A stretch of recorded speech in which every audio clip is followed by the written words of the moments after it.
a slim margin of voters are just not ready to completely give up on him yet after 100 days. We've talked last week about the rallies, Bernie Sanders and AOC. But under this cloud of confusion and chaos, Americans are still as ready to support Donald Trump as they were last November. The campaign against oligarchy, the angry populism may feel good and do well with progressive voters. That's not a platform to run on. A platform to run on is, here's what we're going to do that's better. And it better not include building the deficit up again, because Democrats will not win on that.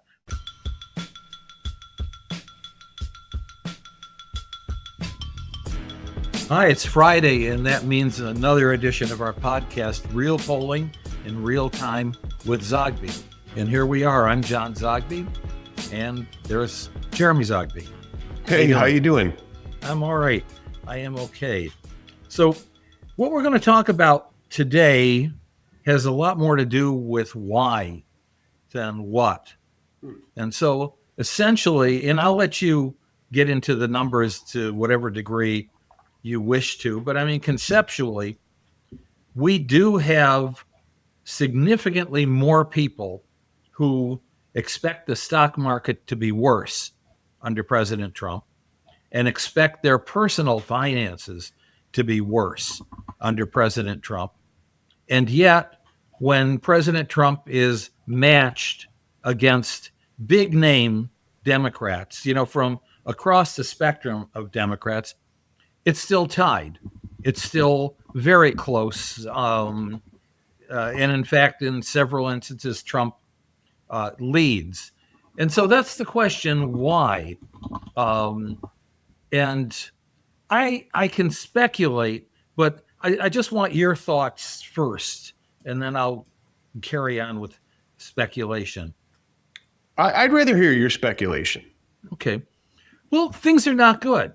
The president's job approval is bad, especially, as we've noted many times, coming at the end of his 100 days. That's when presidents' numbers generally go up.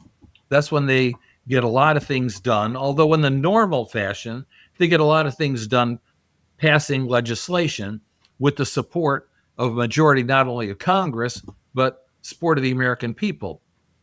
There's a whole litany of issues here, all of which lead at best to confusion. So whether one argues that whether what President Trump is doing is right, is a good thing, or bad, it's a terrible thing, the fact of the matter is that in just about every instance, either he's struck down by the courts as unconstitutional or illegal, or is to cease and desist. He comes back with refusal to obey the courts. There is a tremendous amount of confusion. It's so very hard to follow the saga of tariffs and deportations. How many have actually been deported? Well, you need a scorecard to follow it on a day-to-day basis, because some deportations are temporarily held up.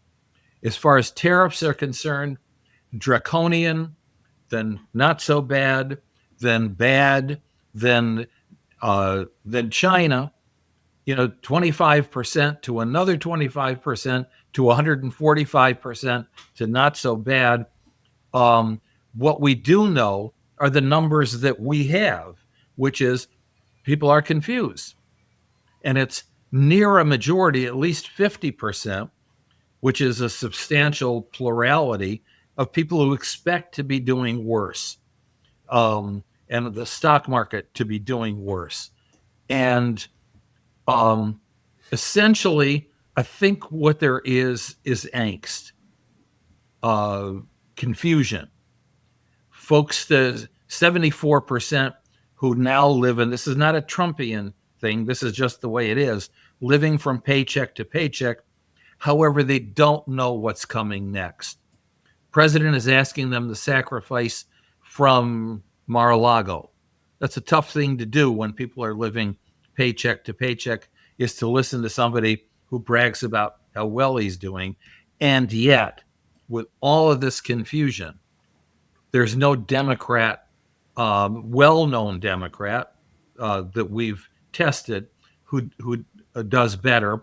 And we've talked many times already about the state of the Democratic Party. Right now, the only bounce that Democrats may get, and it's really no bounce. They're still polling the same that that Kamala Harris polled, but the only reason they're in the game is because they're not Donald Trump, and that the progressives at least now are coming out. And we've talked last week about the rallies, Bernie Sanders and AOC, but under this cloud of confusion and chaos, Americans are still as ready to support Donald Trump as they were last November. Yeah. Well, you pointed out the fact that there's already a pessimistic backdrop that's gone back a while. It was there in the Biden administration, and it was. I mean, a cloud of pessimism, as far as I can see, has been forming going back about 15 years. And I can go back to 2010 when it started to seem like the news cycle slowly but surely became more negative. The culture became more fascinated with doomsday type stuff. And so now you look at the Drudge Report, and I mean, to me, it's a doomsday clown show, and it's been that way for over 4 years, and that's a very popular news site. I mean, they're getting probably over 100 million clicks over a couple or a few months, and so you have that backdrop already coming in. The nation has always been divided, even though we could say that Trump swept all the swing states and some staggering fact of 80 or 90% of counties he won. The fact is that in pretty much every place you go, geographic location, it was a narrow victory, a wide breadth of victory across the board, albeit numerically narrow. And so we're still a divided nation. And so that division is there. But there are two extremely important points here. Yes, we have seen bellwether groups like the independent voters in small cities, and then even some others like Hispanics who were split on election day. 50% went with Harris, 50% went with Trump. And all of that has moved away from Trump in double digits, which is, pretty breathtaking. But let us not forget a very similar phenomenon happened within the first 100 days of Biden. So the expectations after winning the presidency in a very hyper-polarized nation are high. But the reality is it's still the first 100 days. So yeah, these bellwether groups are tired of the uncertainty, but they know at the end of the day, it's only been 100 days. And so I think the big point here is this. The big point is that none of this is linear. That's to say that I can show you in our poll that Trump is minus 11 today with independent voters, and that he's minus 11 with voters in small cities. And we can point to, as you mentioned, the data point that over 50% of Americans expect that their financial situation will be worse off. And that's higher when you look at independents and voters in small cities. But that doesn't necessarily mean the trend just goes like this from here, because it's only been 100 days. And we know with this chaos of, the trade war on, the trade war pause, the trade war back on, ramped up, ramped down, that there is still the potential to strike some kind of a deal. And that's still a very real chance within 3 months. So I think it's a different story as we get closer to 2 years. You get past the midterms, and then if there is a pessimism against the administration, it's pretty well set in. But at this point, it is not fixed. There's still a lot to be worked out with Ukraine. There's still a lot to be worked out with China. Yes, the stock market did plunge 1,000 points. It could shoot back up 1,000 points. We see this. And so people are still just trying to hang on. But to your question, why? Because they're not ready. A slim margin of voters are just not ready to completely give up on him yet after 100 days. So it's being reported today that McDonald's sales are plummeting in the U.S., but they're also plummeting all over the world, and they're blaming the global sales decline on strong anti-American sentiment. Now, the anti-American sentiment has always been there. It was clearly there, during the Iraq War. It was there, with our engagement with Israel in Gaza. But it's particularly there now, McDonald's cites, with the actions on the part of the Trump administration on tariffs and uncertainty. So arguably there are a number of fronts. And clearly the Democrats, in particular Joe Biden, did not do any favors to the Democrats. There's a lot of lost credibility. We have aired that out enormously. And the party hasn't found its heart and soul. And I have to admit that the campaign against oligarchy, the angry populism, may feel good and do well with progressive voters, but I don't see it. That's not a platform to run on. A platform to run on is, here's what we're going to do that's better. And it better not include building the deficit up again, because Democrats will not win on that. But with that said, one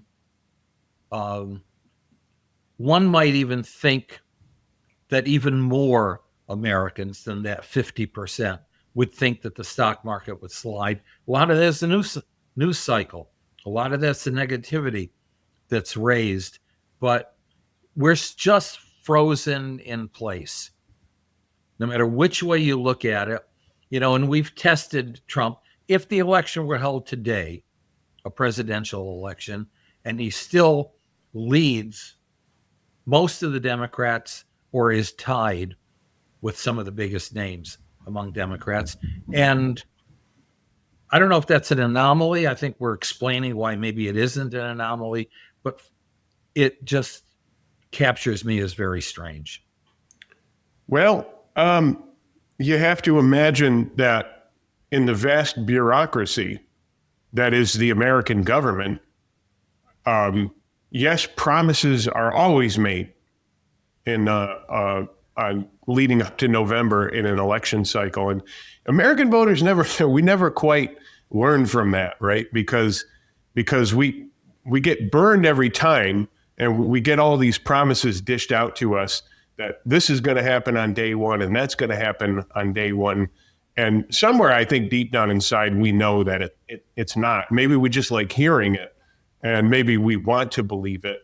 But with the reality of the Leviathan of the three-letter agencies, none of this stuff can be fixed on day one. Ukraine and the war between Russia and Ukraine is so deep, and the wounds are so deep, and it really goes back to George H.W. Bush and the encroachment of NATO, which is a long-standing trend. That's not something that just is resolved in a day.